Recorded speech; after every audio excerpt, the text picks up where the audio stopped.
fax machine actually illustrates a very interesting point around something called the network effect. And the network effect essentially says, as nodes are added to the network, the value of the network increases. What if you were able to take each node in that network and amplify it exponentially by making it smarter or making it faster? Now, fax machines can't do that, but people can. When you put them in the right environment, you get this amplification effect of your people. More content, faster, smarter people. Back in 2009, a guy named Nicholas Carr wrote a great article called IT Doesn't Matter. In there, he actually said, what makes a resource truly strategic is not ubiquity, but scarcity. Technology is not a competitive differentiator for your company. You all have it, but what separates the winners and the losers are those who figured out how to make it work for them. So if you can't, with clarity, answer this question of who owns your intranet, the very first thing you should do the next day when you get back is figure that one out. Stop thinking about a beginning and end for your intranet. Stop thinking about launches. Think about continuum of time. Who owns your intranet? What are the 3 things you want an employee to be able to accomplish on their intranet? What business problem are you trying to solve? These are 3 questions that are pivotal in understanding the outcome of success for your intranet. With a checkbook and electricity, I can build you anything. The hard part is for you to figure out what you want to build, why you want to build it, and what you want to get out of it. If you don't know the answers to those 3 questions, for God's sakes, don't build it. With great power comes great responsibility. We need to make sure that we don't do things just because we can. So, I want to talk about 5 big questions that you need to answer then. Who's my intranet really for? I'm going to answer it for you based on my lessons learned, but please apply your own. Who's my intranet really for? How much planning is enough? What's the ROI of my intranet? User adoption. It's all that matters. User adoption.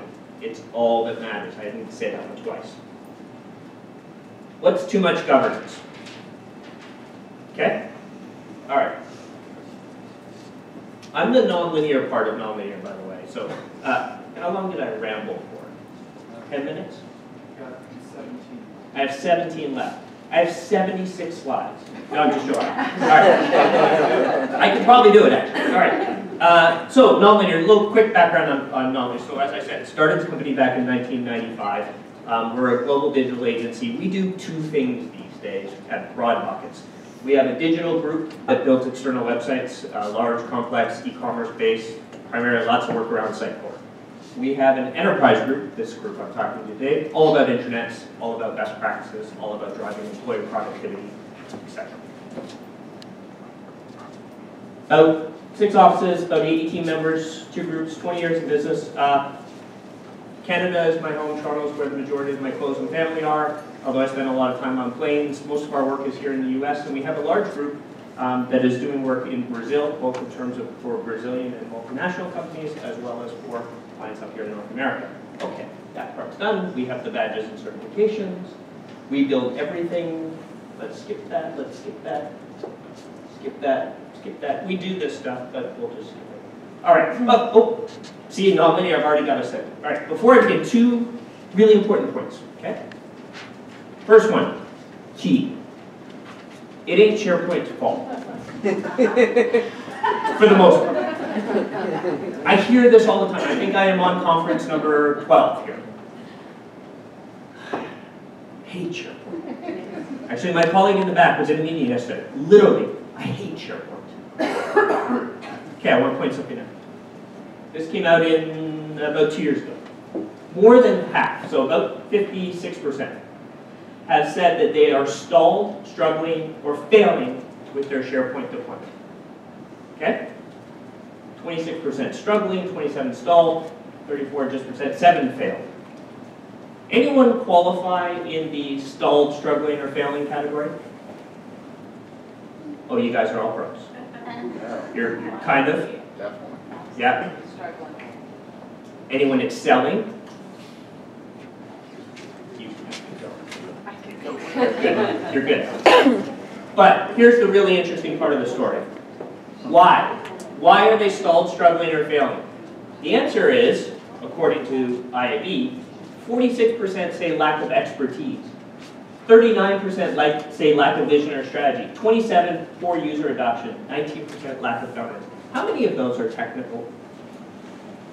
None. SharePoint, for the most part, is pretty good.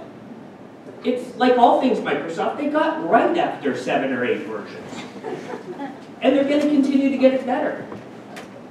But SharePoint can do almost anything. And when you force SharePoint to do ungodly acts, you get ungodly results. And so you should be careful what you ask SharePoint to do. And just because you can doesn't mean you should. Don't make, use, think SharePoint can do everything, because it can.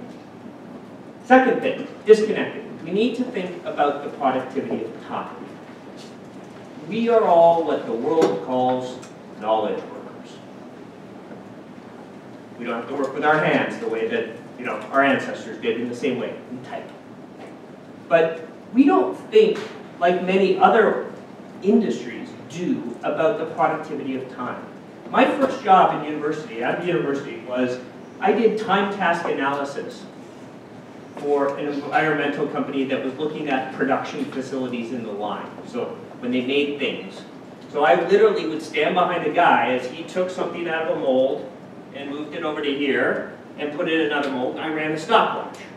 And then we'd look at it and say, well, if he had to take those 2 steps, if he just turned, we could save 2 seconds. And that 2 seconds amplified by the time the line runs equals X amount of time equals X amount of money. We don't think like that in our world. We think things just happen. Don't rush it. I'm creative, especially creative. But we should, because time is expensive.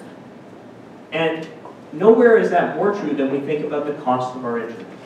So I'm going to sit down for a second, and I'm of a certain age, I'm going to put on glasses, and I'm going to show you a spreadsheet called the cost of an internet. Hold on one second. I'm going to pick on 2 people. Who has an employee base greater than 50,000 employees? All right. How many employees? 120,000. Good for you. All right.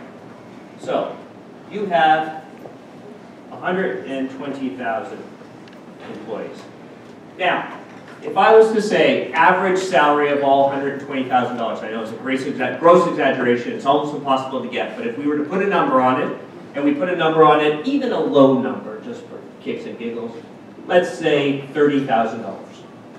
That accomplishes all this.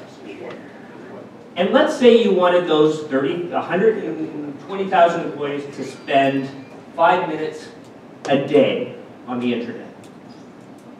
I have to expand the cell because it's so big.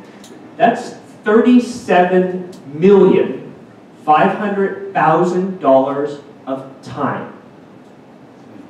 120,000 employees spending 5 minutes a day at an average salary of $30,000 equals $37 million of time. So my question to you is, per year, what if you could get back 1 minute? And I can give you 7 examples on how to give back 1 minute. Start with search. Take every single sort of business process you have and try and optimize it. Or, to Kelly's point, around she wants them to read the news. Kelly, how many people in your company? 1,200. All right, let's go there. Smaller number, more palatable. 1,200. And you're in healthcare, correct? Yes. So 65 is probably a pretty good number. Desired time, let's say they spend 10 minutes a day. Okay? 10 minutes a day. $1,625,000 per year for that 5 minutes a day. Okay, sorry. So, is reading the news worth $1.6 million? And the answer to that is possible.